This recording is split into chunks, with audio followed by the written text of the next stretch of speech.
ప్రభునందు ప్రియమైన దేవుని బిడ్డలారా, దేవుని మహాప్రేమను బట్టి ఆరాధనని ప్రార్థనతో ప్రారంభించుకుందాం. స్తోత్రం తండ్రి, పరిశుద్ధుడైన దేవుడవు, మీ మహాప్రేమను బట్టి, కృపను బట్టి, వాత్సల్యతను బట్టి మీ పాద సన్నిధిలో మర్ర పెడుతున్నాం ప్రభువా. ఏ బిడ్డకు ఏ వాక్యం అవసరమో అట్టి పరలోక సంగతులను మీరు బయలుపరచండి, మీరు మాట్లాడండి ప్రభువా. ప్రతి బిడ్డ జీవితాన్ని మీ తట్టు త్రిప్పి మీకు మహిమ తెచ్చే బిడ్డలుగా వాడుకోండి ప్రభువా. మీ నామానికి ఘనత, మహిమ, ప్రభావాలు తెచ్చుకోండి. మీ వెలుగు, మా ప్రసన్నత ప్రతి బిడ్డ మీద ఉదయం వచ్చేసి మీ పరిశుద్ధాత్మ శక్తి చేత నింపి నడిపించి బలపరిచి మహిమ పొందమని యేసయ్య పరిశుద్ధ నామమును బట్టి ప్రార్థించి ఓడికొనుచున్నాము తండ్రి గారు. ఆమేన్. జెసికా పాట పాడిన తరువాత వాక్యాన్ని విందాం.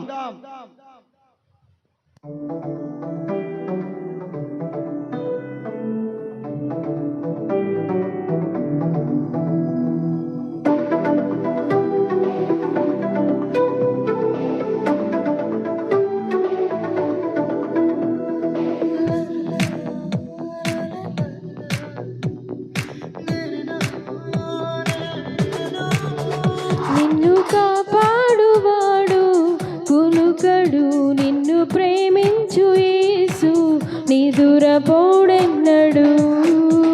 నిన్ను కాపాడువాడు కునుకడు, నిన్ను ప్రేమించు యేసు నిదురపోడెన్నడు. నీ భారము వహించు యేసు, నీ కొరకై మరణించే చూడు. నీ భారము వహించు యేసు, నీ కొరకై మరణించే చూడు. నిన్ను కాపాడువాడు కునుకడు, నిన్ను ప్రేమించు యేసు నిదురపోడెన్నడు.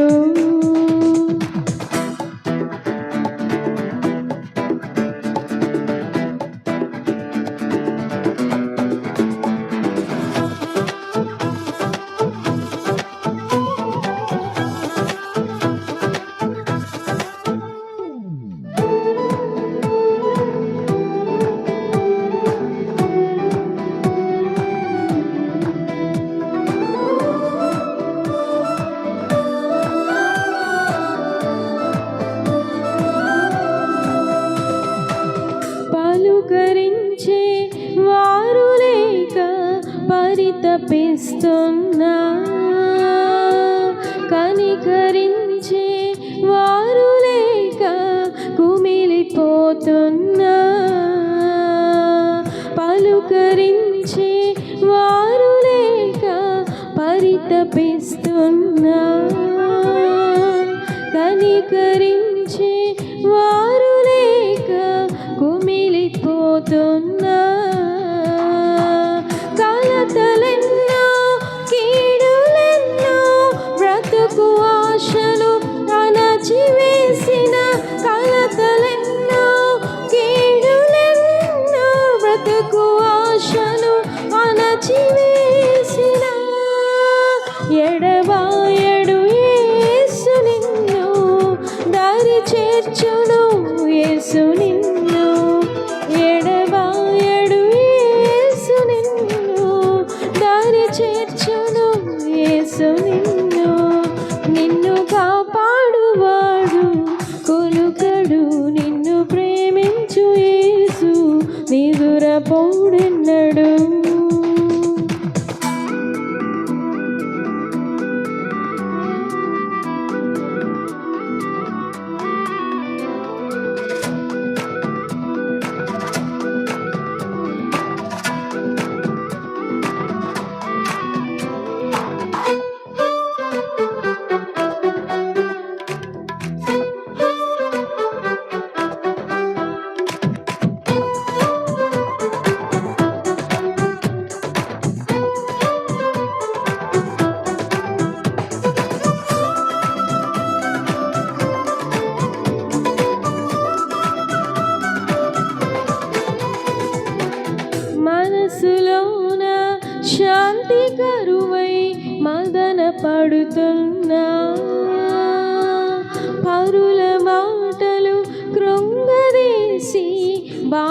పెడుతున్నా,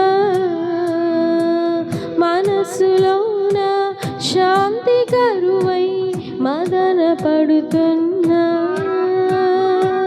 పరుల మాటలు కృంగదీసి బాధ పెడుతున్నా,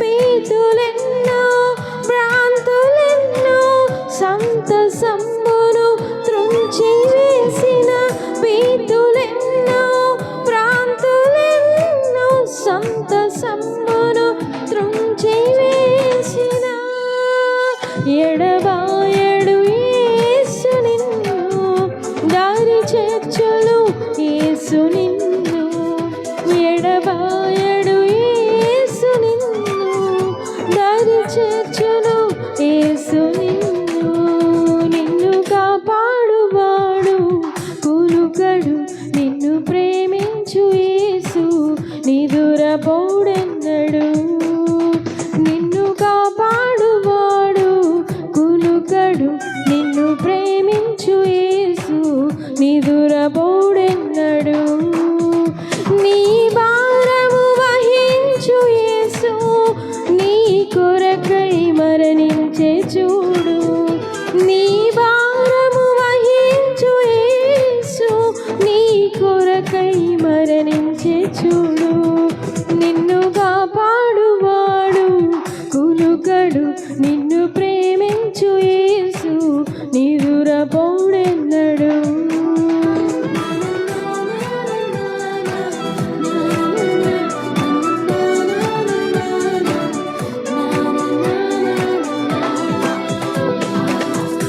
హల్లెలూయా.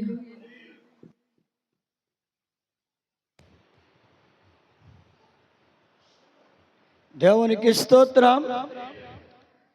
దేవుని వాక్యాన్ని ధ్యానం చేద్దాం.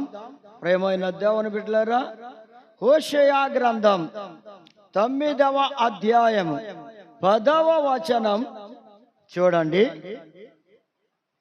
అరణ్యములో ద్రాక్ష పండ్లు దొరికినట్లు ఇశ్రాయేలు వారు నాకు దొరికిరి. జాగ్రత్తగా వాక్యాన్ని ఆలోచించండి. అరణ్యములో ద్రాక్ష పండు దొరికినట్లు ఇశ్రాయేలు వారు నాకు దొరికిరి. ప్రభు అయిన యేసుక్రీస్తు వారు ఆయన వెదుకుచూ ఉన్నారు. దేవుడు వెదుకుచూ ఉంటే ఎక్కడా ఎవరు దొరుకుతారా అని ఆయన వెతుకుతున్నాడు. ఎందుకు అంటే నశించిపోయిన దానిని వెదకి రక్షించడానికి వచ్చిన మనుష్య కుమారుడైన యేసయ్య ఆయన నశించిన దానిని వెతుకుతున్నారు. ఇప్పుడు నశించినది అంటే అరణ్యములో ద్రాక్ష పండు దొరికినదంటండి. ప్రభువుకి దేవునికి దొరికారు. అరణ్యములో ద్రాక్ష పండు.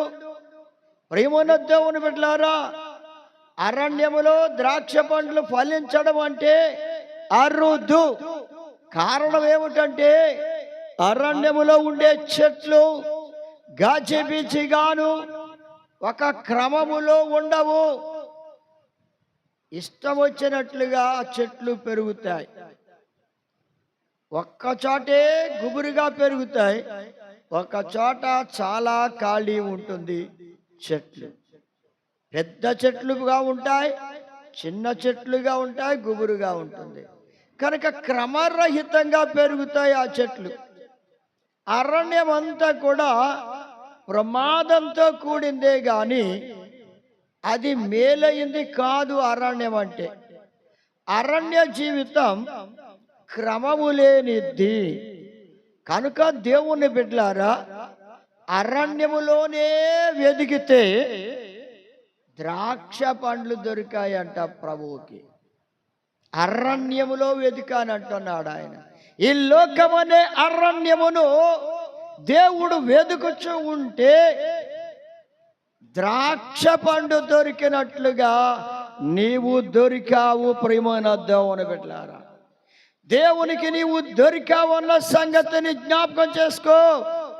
ఒకప్పుడు నీవు అరణ్యములో పెరుగుచు అరణ్యములో తిరుగుతూ, అనగా ఈ లోకమనే అరణ్యములో పెరుగుతూ తిరుగుతూ క్రమము లేని జీవితముతో, అక్రమమైన జీవితంతో, అపవిత్రమైన బ్రతుకుచు దేవునికి దొరకకుండా జీవించాలి. నేను దేవునికి దూరంగా ఉండాలి. ఆ దేవుని సంగతి నాకెందుకులే, నా సుఖాలు, లోక సంబంధమైన సుఖాలు, శరీర సంబంధమైన ఆశలు నేను నెరవేర్చుకోవాలని జీవించిన ఆ కాలమే అరణ్య జీవితం. అలాంటి అరణ్యము అనగా అరణ్యములో నీవు జీవిస్తూ ఉన్న కాలములో దేవుడు నిన్ను వెతుకుతూ వస్తే నీవు ఆయనకు దొరికావు. దేవుని బిడ్డలారా, ఆనాడు అరణ్యములో జీవించిన నీ జీవితాన్ని చూస్తే అంత భయంకరమైనదే, అంత వేదనతో కూడినది, అంత శ్రమతో కూడినది, అంత మోసంతో కూడినది, అపవిత్రమైన జీవితమే. కానీ అలాంటి జీవితంలో ఉన్న నిన్ను ప్రభు అయిన యేసుక్రీస్తు వారు నిన్ను వెతుకుతూ వచ్చారు. ఆయన వెతికినప్పుడు నీవు దొరికావు. ఆయనకి నిశ్చయంగా నీవు ధన్యుడవయ్యావు. ఆయన నిన్ను ధన్యుడిగా చేశాడు. ప్రేమను దేవుని బిడ్డలారా, అరణ్యములో నశించిపోతూ అరణ్య జీవితముతో నెమ్మది లేకుండా, మనశ్శాంతి లేకుండా, నీ జీవితం అంతా శాంతి లేకుండా, శ్రమలతో, శోధనలతో, బాధలతో, కష్టాలతో, అప్పులతో, రోగములతో, వేదనలతో బాధలను అనుభవిస్తూ ఉన్న నీ జీవితములో, అలాంటి అరణ్య జీవితములో ఉన్న నిన్ను, ఈ లోకమైన అరణ్యములో ఉన్న నిన్ను ఆయన వెతుకుతూ వచ్చాడు. నీవు దొరికావు ఆయనకి. ఈరోజు నీవు దొరికావు. ప్రేమన దేవుని బిడ్డలారా, ప్రభు నిన్ను వెతికితే నీవు దొరికావు. నీవు ఆయన్ని వెతకలేదో, ఆయనే నిన్ను వెతుక్కుంటూ వచ్చాడు. ఆయనకి నీవు దొరికావు. నీవు ధన్యుడవయ్యావు. ఎందుకో తెలుసా? నశించిన దానిని వెతకి రక్షించడానికి మనుష్య కుమారుడు భూమి మీదకి వచ్చానన్న వాక్యము నమ్మదగినది. ఆయన నశించిపోతున్న నిన్ను వెతికితే ఆయనకి నీవు ద్రాక్ష పండు దొరికినట్లుగా దొరికావు. ద్రాక్ష పండు దొరికినట్లుగా దొరికావు. ప్రేమన దేవుని బిడ్డలారా, ద్రాక్ష పండ్లను అందరూ ఇష్టపడి, పిల్లల దగ్గర నుండి వృద్ధుల వరకు ఇష్టపడి తింటారు. వద్దు అన్న వాళ్ళు ఉండరు. ఆఖరికి ఒక్క పండునైనా నోట్లో వేసుకుంటారు. ఇచ్చిన దానికి గౌరవం ఇవ్వాలని ఎవరన్నా ఇస్తే, పెడితే కనీసం ఒక ద్రాక్ష పండుని నోట్లో వేసుకుంటారు. అంటే ఇష్టపడని వారు ఎవరు ఉండరు అని అర్థం. కనుక ద్రాక్ష పండు వలె నీవు దేవునికి దొరికావు. ఎంత ధన్యుడో ప్రేమను దేవుని బిడ్డలారా. ఈరోజు నీవు అరణ్యములో ఉండవలసిన నిన్ను లోకాశలతో, శరీరాశలతో వ్యర్థమైన కార్యాలు చేస్తూ భయంకరంగా జీవిస్తూ ఉన్న నిన్ను దేవుడు అలాంటి భయంకరమైన జీవితాన్ని నుంచి విడిపించాడు. నీ కొరకే ఆయన శిలువ మీద బలి అయిపోయి రక్తాన్ని చిందించి నిన్ను విడిపించాడు. ఇప్పుడు నిన్ను ఎలా చేసుకున్నాడు? ద్రాక్ష పండు వలె. ద్రాక్ష పండు వలె నువ్వు దొరికావంటున్నాడు. అంటే నిన్ను ద్రాక్ష పండుగా చేశాడు. అంటే నా ప్రేమన దేవుని బిడ్డలారా, నీవు ఫలించే జీవితమును కలిగి ఉండడానికి దేవుడు నిన్ను పిలుచుకున్నాడు, ఎన్నుకున్నాడు, ఏర్పరచుకున్నాడు. అరణ్యములో నుండి నిన్ను బయటికి తీశాడు. అరణ్య జీవితము నుంచి విడిపించాడు, నిన్ను విమోచించాడు, నిన్ను పరిశుద్ధపరిచాడు. ఆయన రక్తంతో నిన్ను కడిగాడు, పవిత్రపరిచాడు. ఈ రోజు నీవు దేవునికి ద్రాక్ష పండు వలె దొరికిన బిడ్డవు. ప్రేమన దేవుని బిడ్డలారా, ఎంత గొప్ప కృప దేవుడు నీకు అనుగ్రహించాడు అంటే ఆ మహాదేవుని కృపను నీవు తప్పిపోకుండా కృప నుండి కృపలో నుండి తొలగిపోకుండా జాగ్రత్త పడవలసిన బాధ్యత నీ మీదే ఉంది. దేవుడు నిన్ను కనికరించే కొద్దీ, నిన్ను కాపాడే కొద్దీ, నిన్ను అభివృద్ధి చేసే కొద్దీ నీవు ఇంకా ఎక్కువగా దేవునిలో జీవించాలి తప్ప లోకములోను, లోక కార్యాల్లోనూ, లోక సంపాదనలోను, శరీర సంబంధమైన ఆశలలోనికి వెళ్ళకూడదు. నిన్ను వెదకి రక్షించాడు. ద్రాక్ష పండ్ల నీవు దేవునికి దొరికావు గనుక యేసయ్య నీకు దొరికాడు. నీకు సమస్తము దొరికినాయి. ఆయన ఎవరు కలిగి ఉంటారో ఆ యేసయ్యకి నీవు దొరికావు గనుక, ఆయన నీకు దొరికాడు గనుక అన్నీ నీకు ఉన్నట్టే, అన్నీ నీకు అనుగ్రహిస్తాడు ఆయన. నీకంటూ ఏ లోటు రానివాడు. ఇది ప్రభువు చేతిలో ఉన్న ద్రాక్ష పండు అనేవు. ఆయన చేతికి దొరికావు. ఇప్పుడు ఆయన చేతిలో ఉన్నావు. నీవు ఆశీర్వదించబడే బిడ్డగా, దీవించబడే బిడ్డగా ఉండడానికి నీవు ఆయన చేతిలోనికి వచ్చావు. ఎవరు ఆయన చేతిలోనికి వస్తారు? ద్రాక్ష పండు వలె ఆయనకి నీవు దొరికితే ఆయన నిన్ను ఆశీర్వదిస్తాడు. అందుకే నీవు అరణ్య జీవితంలో ఉన్నప్పుడు ఉన్న పరిస్థితులకు ఇప్పుడు ఆయన చేతిలో ద్రాక్ష పండుగా మారిన తరువాత నీ జీవితానికి ఎంత మార్పు వచ్చిందో, ఎంత విలువ వచ్చిందో, ఎంత గౌరవం వచ్చిందో ఎప్పుడైనా పరిశీలించావా? ఎప్పుడైనా ఆలోచించుకున్నావా? ఈనాడు నీకున్న గౌరవం, ఈనాడున్న విశ్వాసం, ఈనాడున్న ఘనత ఇదంతా ప్రభువు నీకు ఇచ్చినది. సమృద్ధి కూడా ఆయన ఇచ్చినది. ఈనాడు నీకు దేవుడు అనుగ్రహించిన ఆశీర్వాదము నీ మీద ఉన్నది. అనగా నీవు ఆయన చేతిలోనికి వచ్చావు గనుక, నీవు ద్రాక్ష పండు వలె ఆయన చేతికి దొరికావు గనుక దేవుడు నిన్ను ఆశీర్వదించాడు. ఎంత గొప్ప కృప దేవుడు నాకు దయచేశాడంటే నీవు ఎంత ధన్యుడువు, ధన్యురాలవు ప్రేమన దేవుని బిడ్డలారా. ఇర్మియా గ్రంథము 2వ అధ్యాయం 21వ వచనంలో అంటున్నాడు.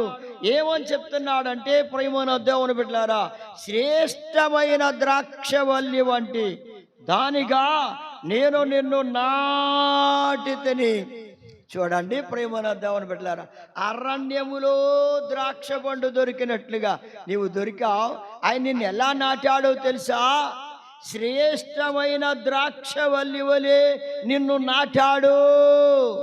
ఆయన చేతితో నిన్ను నాటుకున్నాడు. ప్రేమన దేవుని బిడ్డలారా, పనికి రాని ద్రాక్షవల్లి వలె కాదు, కారు ద్రాక్షలు కాసే ద్రాక్షవల్లి వలె కాదు, శ్రేష్టమైన ద్రాక్షవల్లిగా దేవుడు నిన్ను నాటుకున్నాడు. ఎక్కడ నాటాడు? దేవుని మందిరములో నిన్ను నాటాడు. ఆయన సన్నిధిలో నాటాడు. నీవు ఆయన బిడ్డగా నాటబడిన బిడ్డవు. శ్రేష్టమైన ద్రాక్షవల్లిగా దేవుని మందిరములో నాటబడ్డావు. ప్రేమను దేవుని బిడ్డలారా, మందిరములోనికి రాకుండా నీవు అటు ఇటు తిరగడానికి వీల్లేదు. ఎందుకంటే నీవు ఆయన చేతికి దొరికావు. ఆయన చేతిలో ఉన్న ద్రాక్ష పండు ఎక్కడ ఉండాలి? ఆ ద్రాక్షవల్లి ఎక్కడ నాటుకోవాలి? మంచి ద్రాక్ష పండును కాసే ఆ శ్రేష్టమైన ద్రాక్షవల్లిగా దేవుడు నిన్ను దేవుని మందిరములో నాటాడు. మరి నీ దేవుని మందిరాన్ని విడిచి ఎక్కడెక్కడ తిరుగుతున్నావు? ఎక్కడికి వెళుతున్నావు? ఏ స్థలాల్లో ఉంటున్నావు?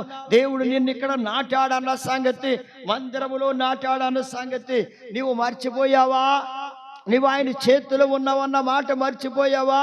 ఆయన చేతిలో ఉండి నీవు ఇష్టానుసారంగా తిరిగితే ఆయన నిన్ను చూచి బాధపడతాడు, దుఃఖపడతాడు, వేదన పడతాడు.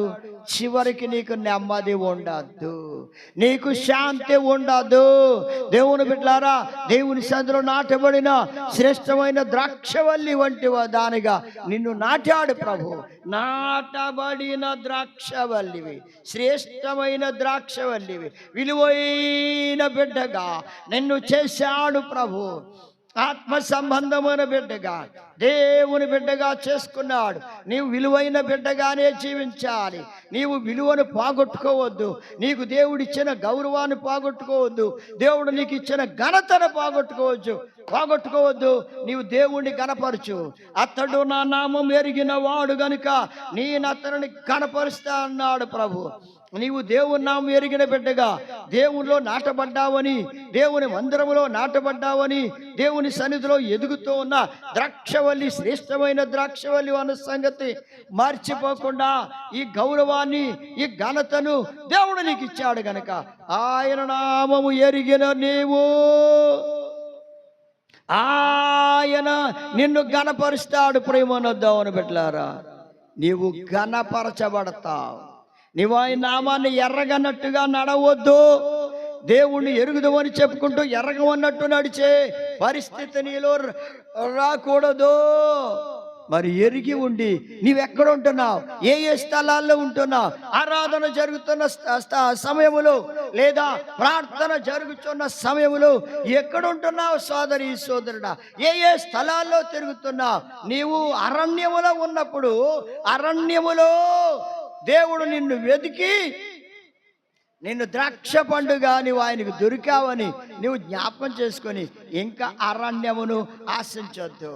ఈ లోక ఆశలను ఆశించొద్దు, శరీర కార్యాలను ఆశించొద్దు, చెడ్డ కార్యాలను ఆశించవద్దు, దుష్ట కార్యాలను ఆశించవద్దు, వ్యర్థమైన వాటిని ఆశపడొద్దు. వాటి వైపు చూచి ఇక నీవు దేవుని బిడ్డగానే దేవుని చేతిలో ఉన్న ద్రాక్ష పండు అని ఎంత గొప్ప ఘనత దేవుడు నీకు ఇచ్చాడు అంటే నీవు అనేక మందికి మేలుకరమైన బిడ్డగాను ఆశీర్వాదకరమైన బిడ్డగా జీవించాలి. నిన్ను బట్టి అనేక మందికి ఆశీర్వాదం కలగాలి. అలాంటి బిడ్డగా నీవు జీవించాలి. అలాంటి బిడ్డగా ఈ లోకములో బ్రతకాలి. దేవుని కొరకు సాక్షిగా ఆయన బిడ్డగా, నమ్మకమైన బిడ్డగా నీవు జీవించాలి. ప్రేమైన దేవుని బిడ్డలారా, అందుకే అంటున్నాడు యోహాను సువార్త 15వ అధ్యాయం 5వ వచనం అంటాడు, ద్రాక్షవల్లిని నేనే. ఆయన అంటున్నాడు, యేసయ్య ఆ ద్రాక్షవల్లి నేనే, తీగలు మీరు తీగలయ్యా. మీరు నాయందు నిలిచి ఉన్న ఎడల బహుగా ఫలిస్తారు. కానీ మీరు తీగలు, నేను ద్రాక్షవల్లిని. నాలో మీరు నిలవకుండా, నిలిచి ఉండకుండా లోకములోను, పాపములోను, అపవిత్రతలోను, వ్యర్థమైన వాటిలోను, వ్యర్థమైన స్థలాల్లో మీరు నిలిస్తే మీరు ఫలించరు. నాకు వేరుగా ఉండి మీరు ఫలించలేరు. నాకు వేరుగా ఉండి మీరు ఏమీ చేయలేరు. ప్రభు ఎంత స్పష్టంగా చెప్పాడో చూడండి. మరి నీవు ప్రభువులో నిలిచి ఉంటావా, లోకములో నిలిచి ఉంటావా? లోకములో నిలిచి ఉంటే నీవు ఫలించలేవు, ఆశీర్వాదాన్ని పొందలేవు. ఆత్మ సంబంధమైన ఆశీర్వాదాలని నీవు పొందాలంటే తప్పకుండా ఏం చేయాలి? ప్రేమైన దేవుని బిడ్డలారా, దేవుని చేతికి దొరికిన ద్రాక్ష పండులా జీవించు. దేవుని చేతిలో ఉన్నావు నీవు, ఆయన చేతికి దొరికిన ద్రాక్ష పండు.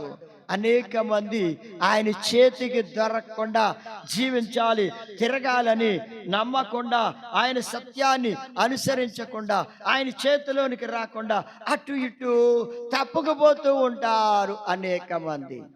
అయ్యా, నీవు ఆయన చేతికి దొరికితే, ఆయన చేతిలోనికి వస్తే నీవు ధన్యుడు అవుతావు, ఆశీర్వదించబడతావు, నీవు అభివృద్ధి చెందుతావు. దేవునికి స్తోత్రం.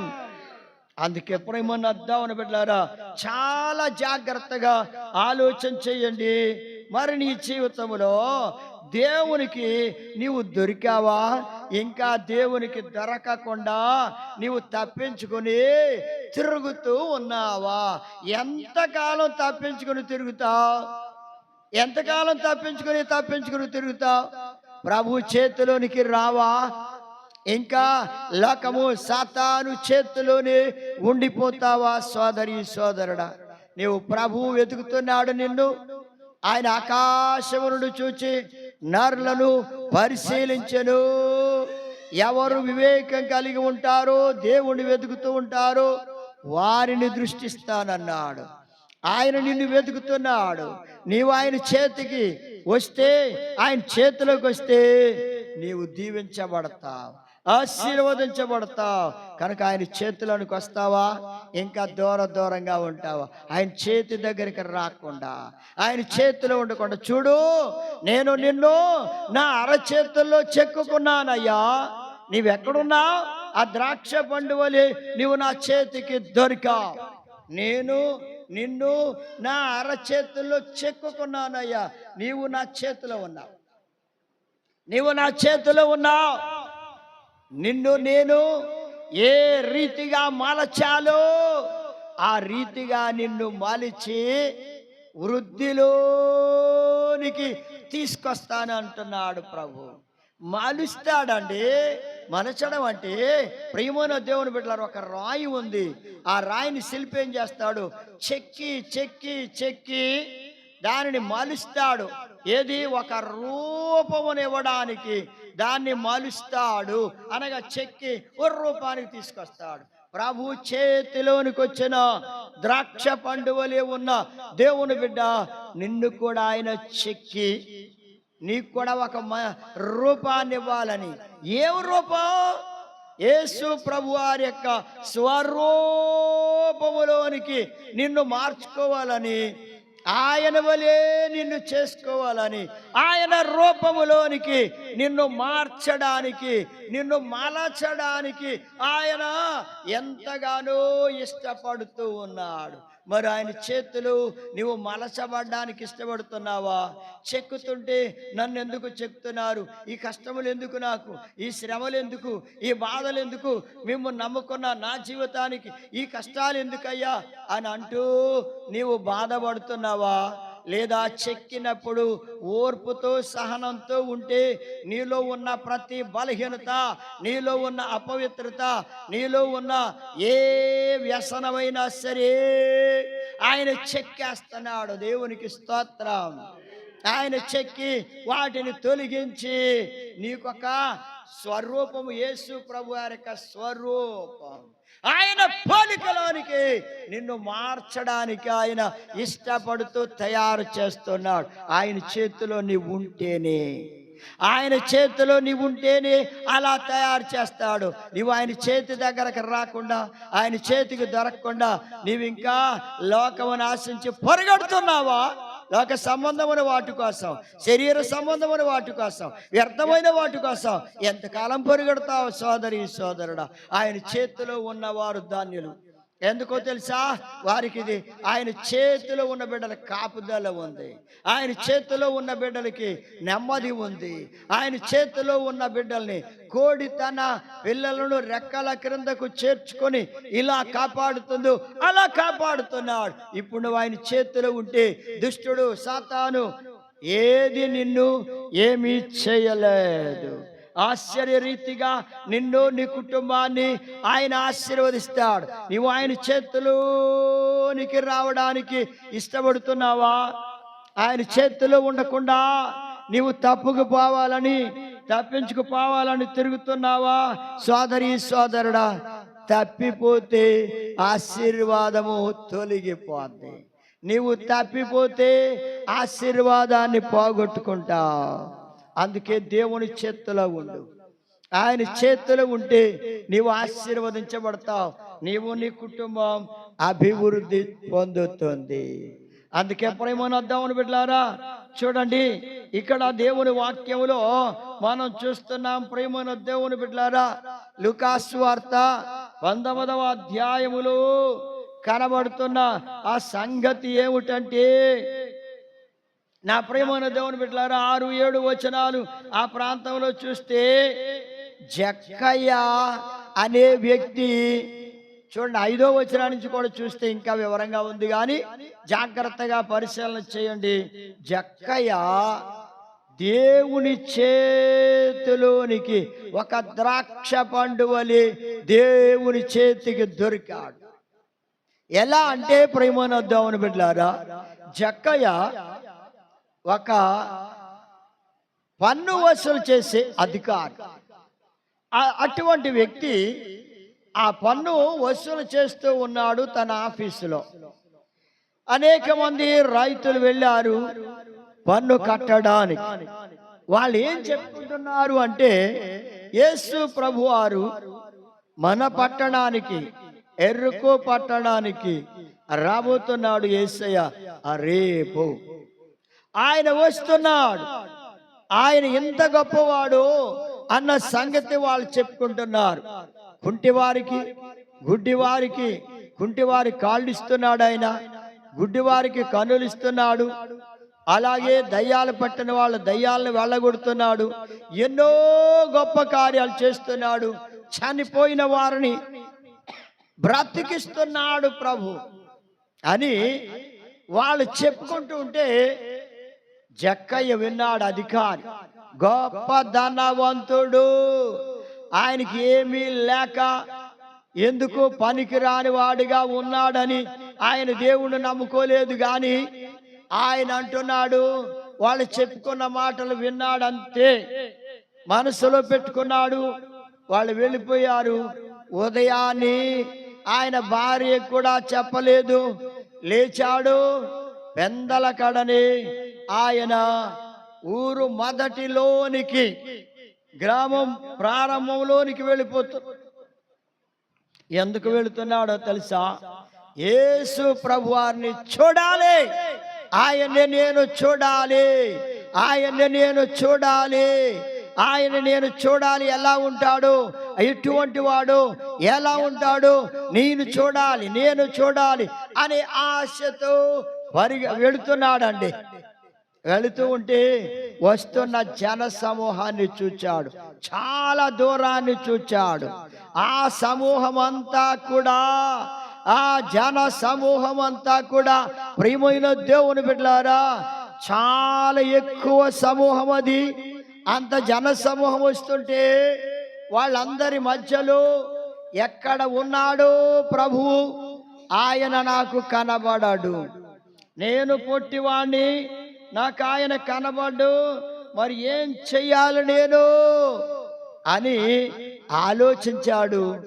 ఒకటి, ఆయనలో ఉన్న ఆశ, ఆయనలో ఉన్న కోరిక ఏమిటంటే, నేను వచ్చాను యేసు ప్రభువును చూడడానికి, ఇప్పుడు ఆయన చూడకుండా నేను వెనుకకు వెళ్ళిపోతే, నా పొట్టితనం వల్ల నేను వెనుకకు వెళ్ళిపోతే, నేను వచ్చింది ఎందుకో ఆయన చూడకుండా వెళ్ళకూడదు అనే ఒక తెగింపు ఆయనలో వచ్చింది, ఒక పట్టుదల వచ్చింది, ఒక నిరీక్షణ ఆయనలోకి వచ్చింది.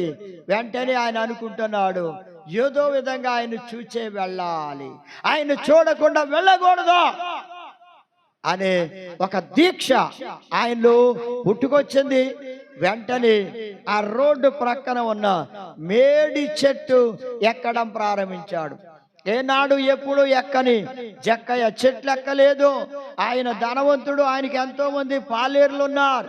అటువంటి వ్యక్తి ఇప్పుడు ఏం చేస్తున్నాడో తెలుసా? చెట్టు ఎక్కుతున్నాడండి. చేత కాకపోయినా సరే చెట్టు ఎక్కుతున్నాడు. అయ్యా, పట్టుదల దీక్ష అతన్ని చెట్టెక్కిస్తుంది. యేసయ్యను చూడాలనే కోరిక బలమైపోయింది ఆయనలో. మరి దేవుని సన్నిధికి వెళ్ళాలి, దేవుణ్ణి చూడాలి, దేవుని కార్యాలు చూడాలి, దేవుడు నాతో మాట్లాడాలి, దేవుని సన్నిధిని అనుభవించాలి, ఆత్మలో అభివృద్ధి చెందాలి, విశ్వాసములో అభివృద్ధి చెందాలి అనే కోరిక నీలో ఉంటే నీవు కూడా దేవుని సన్నిధికి రాకుండా మానవు. ఎన్ని కష్టాలున్నా, శోధనలున్నా, ఆటంకాలున్నా, అడ్డులున్నా వాటన్నిటిని అధిగమించి దేవుని సన్నిధికి వస్తావు. ఎవరు ఖాళీ ఉంటుందండి? కష్టపడి ఏదో పని చేసుకునే వ్యక్తులకు ఖాళీ ఉండదు. అయినా సరే ఎంత ఉద్యోగం చేసుకుంటున్న వ్యక్తి ధనవంతుడు, ఎక్కడా ఖాళీ ఉండదు. అలాంటి వ్యక్తి ప్రభు కోసం వచ్చాడు. నీవు కూడా ప్రభు సన్నిధికి వస్తే దేవుని వాక్యం దొరుకుద్ది, నీ జీవితం ధాన్యమవుద్ది. ఇప్పుడు చెట్టు ఎక్కడం ప్రారంభించాడు. ఎలాగో లాగానో చెట్టు ఎక్కేశాడు. కొట్టుకుపోయినా, చర్మం అంతా రాసుకుపోయి రక్తం కారినా ఏమి పట్టించుకోనకుండా చెట్టెక్కి కూర్చున్నాడు. అతని ఉద్దేశం అది, నేను యేసయ్యను చూడాలంతే, నువ్వు మరి ప్రభుని చూడాలి, దేవుని సంధికి వెళ్ళాలని కోరుకుంటే నీవు దేవుని సంధికి ఏమైనా వచ్చేస్తావు. అంతే. చెట్టెక్కి కూర్చున్నాడు. ఆ మేడి ఆకులను అడ్డు పెట్టుకుని ఏం చేస్తున్నాడో తెలుసా?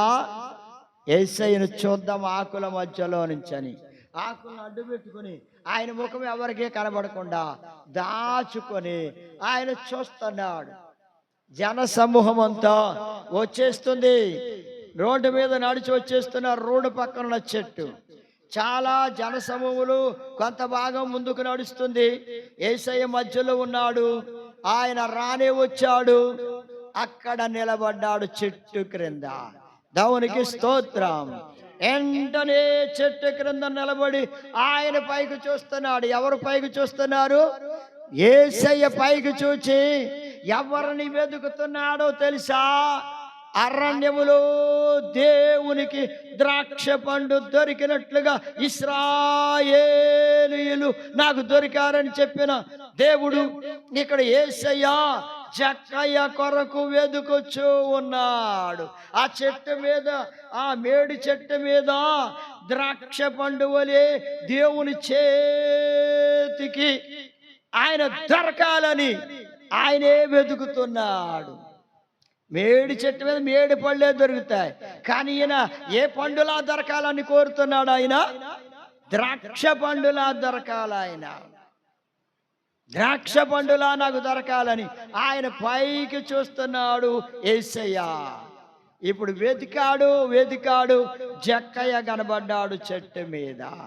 ఇప్పుడు జక్కయ్యతో అంటున్నాడు ప్రభు, జక్కయ్య నీవు తొందరగా దిగు, నేను నీ ఇంటికి వస్తాను, నీ ఇంటిలో ఉంటాను అనగానే జక్కయ్యకి ఎంత ధైర్యం వచ్చిందంటే, ఎంత ఆశ కలిగిందంటే, ఆయన చూద్దామని నేను వచ్చాను కానీ నన్ను వెతుక్కుంటూ ఆయనే వచ్చాడు. దేవునికి స్తోత్రం. అబ్బా, ఎంత సంతోషం వచ్చిందో, ఎంత ఆనందం వచ్చిందో. నన్ను వెతుక్కుంటూ ఆయనే వచ్చాడు. ఇక నేను ఆయన చేతిలోనికి వెళ్ళాలి అని త్వరగా చెట్టు దిగాడు. ఇప్పుడు అంటున్నాడు, అయ్యా నీవు నా ఇంటికి రావడానికి నేను పాపాత్ముడయ్యా, నేను మోసం చేసిన వాడినయ్యా, అన్యాయస్తుడయ్యా. గవర్నమెంట్ 1 రూపాయి వసూలు చేయమంటే నేను 4 రూపాయలు వసూలు చేసేవాడినయ్యా. నేను ఇలా తినేశానయ్యా, నన్ను క్షమించమని వాళ్ళకి ఇచ్చేస్తాను తిరిగని యేసయ్య పాదాల మీద పడి ఒప్పుకుంటున్నాడు. తన లోటులు, తన పాపం, తన అవిధేయత, తన అపవిత్రత, తన దోషమంతా ఒప్పుకున్నాడు. ప్రభు అన్నాడు, ఇతడును అబ్రహాము కుమారుడే, ఇతని ఇంటికి ఏమొచ్చింది? రక్షణ వచ్చింది. అంటే ద్రాక్ష పండు దొరికినట్లుగా దేవుని చేతికి దొరికాడు జక్కయ్య. అంటే ఇప్పుడు జక్కయ్యకి ఏం దొరికింది? రక్షణ దొరికింది. అందుకే అతను దేవుని చేతికి ద్రాక్ష పండు వలె దొరికాడు. ఫలించే బిడ్డగా మార్పు చెందాడు. దేవుడు అతన్ని ఆశీర్వదించబోతున్నాడు. అతను అన్నాడు, ప్రభు అన్నాడు, నీ ఇంటికి నేను వస్తానంటే ఇంటికి తీసుకెళ్ళిపోయాడు. అంటే ఇంటికి తీసుకెళ్ళిపోతే జక్కయ్య ఇంటి దగ్గర ఎవరున్నారు? భార్య పిల్లలు. ఇప్పుడు భార్య పిల్లలు కూడా దేవుని వాక్యాన్ని, దేవుడు చెప్పిన మాటలను విన్నారు, యేసయ్య మాటల్ని. వారు కూడా ఎవరి చేతికి దొరికారు? ద్రాక్ష పండు దొరికినట్లుగా దేవుని చేతికి దొరికారు.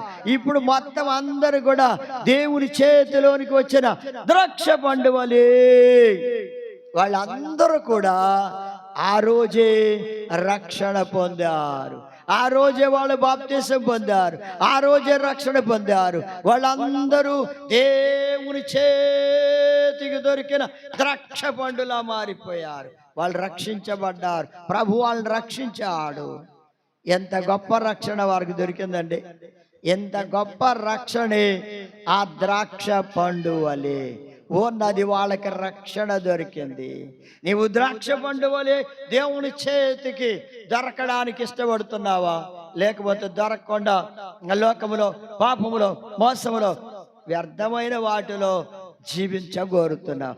ఎంతకాలం అలా తిరుగుతావు అరణ్య జీవితంలో? ఇప్పుడైనా ప్రభు యొద్దకు రా.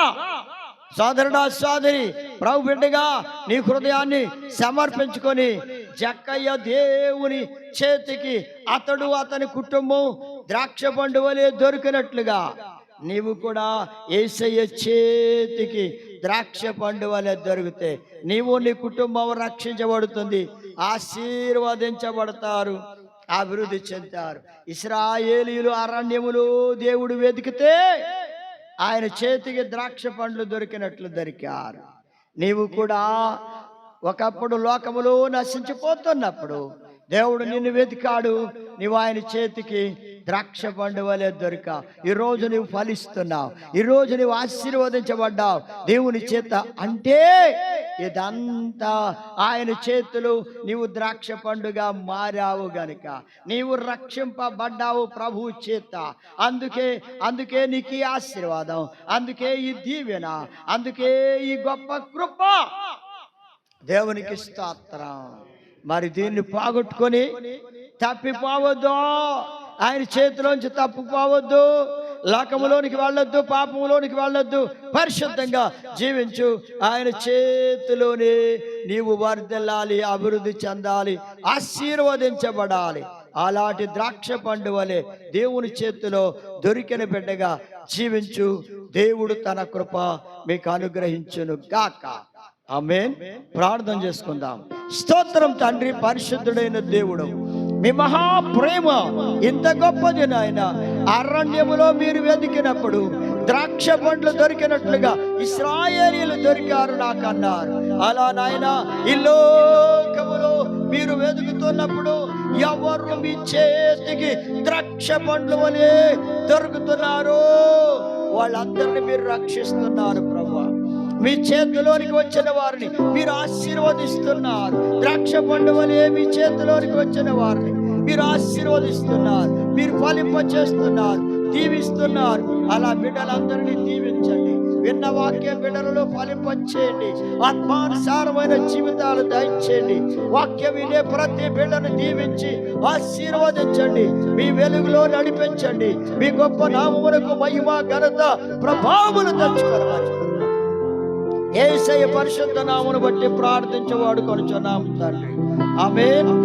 మన తండ్రి అయిన దేవుని ప్రేమ, ప్రభు అయిన యేసుక్రీస్తు వారి కృప, పరిశుద్ధాత్మ దేవుని సహవాసం సదాకాలం మీకు తోడై నడిపించును గాక.